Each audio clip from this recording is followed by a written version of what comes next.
Good morning! Nata karon sa isa sa among supplier sa motor parts. Karon nga adlaw, gamay ra ang akong gikumpra. So, humana na po ko kumpra. Nagpaabot na lang ko sa akong amo. Okay, pauli na mi hasta kainit pero kakayanin.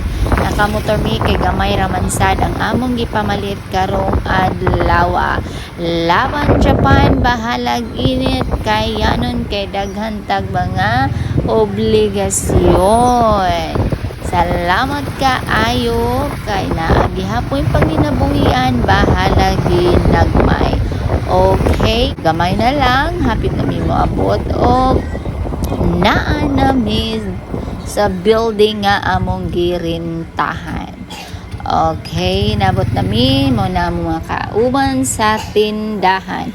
Kay humana naman mig pangumpra ang among ikaduha nga trabahoon is i-double check ang mga gipamalit og presyuhan namo.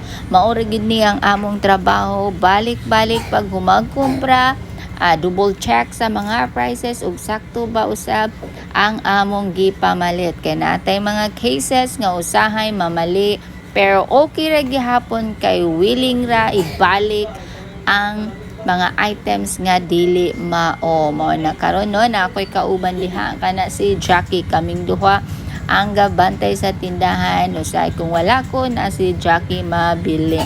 Mat kaayo sa inyong paglantaw. I hope you will subscribe. Okay, salamat kaayo og derira ko taman. God bless everyone. Thank you.